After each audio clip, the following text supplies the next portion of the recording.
Salut les copains, j'espère que vous allez bien. Aujourd'hui, je vais vous parler de la Awake Origin en version Wild Brown. C'est une montre qui m'a été envoyée par Lilian, un des fondateurs de Awake. Je ne dois pas la lui restituer. Merci à toi Lilian. Si tu me regardes, on va voir tout ce que j'aime bien sur cette montre, tout ce que je changerais ou j'améliorerais. Et puis alors, où est-ce qu'elle se situe niveau prix par rapport à la concurrence et quelle sera la place dans la collection. D'abord, un rapide petit tour du propriétaire. On est sur un 36 mm, ça ceux qui me suivent savent que c'est un diamètre qui m'est cher. 18 mm d'entrecorne sur lequel vient se greffer un bracelet qui est assez joli avec du noir, du brun, mais qui est un peu long, surtout au regard du 36 mm.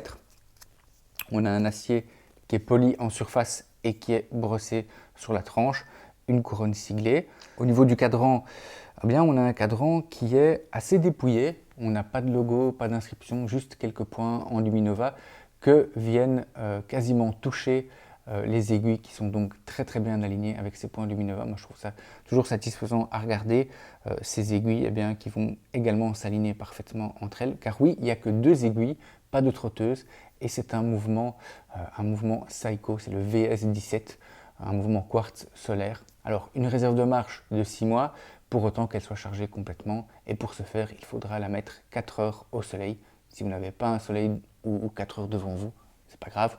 Le site de Seiko vous donne une table de correspondance. Et je sais par exemple qu'au bureau, eh bien, avec un éclairage un petit peu moyen, il me faudra 1 heure de recharge pour pouvoir tenir 1 jour et demi avec la montre.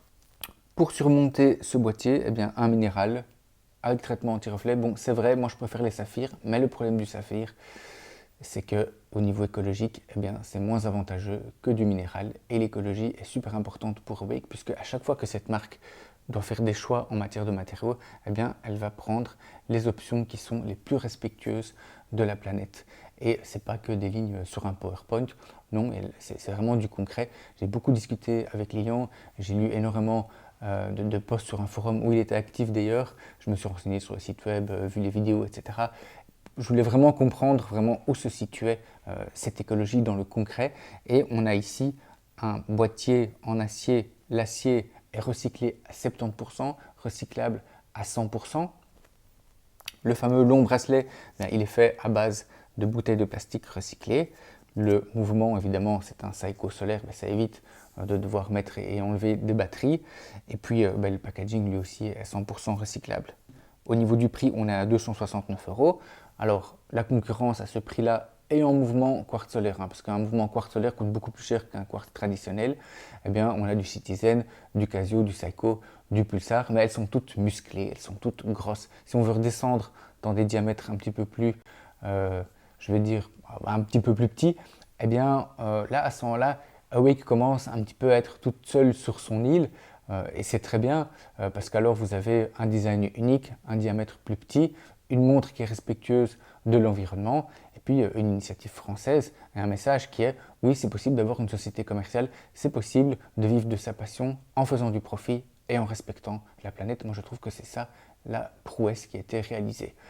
Dans ma collection, où est-ce qu'elle va venir se situer? Eh bien, vous savez que très récemment, j'ai fait l'acquisition d'une Rolex Datejust en 36 mm. L'année dernière, c'était une Tudor en 36 mm aussi. Et donc, on va avoir ici le gang des 36 avec un mouvement propriétaire, un mouvement swatch et ici le mouvement Seiko. Avec ces trois-là, eh bien, j'ai tout. J'ai les montres habillées, les montres étanches, la vintage, la récente, les récentes, la montre un petit peu originale, ici l'écologique, pleine de couleurs. Voilà, moi je crois qu'elle se complète parfaitement. Donc je vais aller la mettre sur son coussin après la vidéo. Je vais poster quelques photos sur Insta aussi, j'en ai déjà posté. Allez voir si ça vous intéresse. Je vous remercie de m'avoir suivi jusqu'ici. C'est ici que se termine cette vidéo. Si vous ne l'avez pas encore fait, abonnez-vous et je vous dis à très vite. Ciao!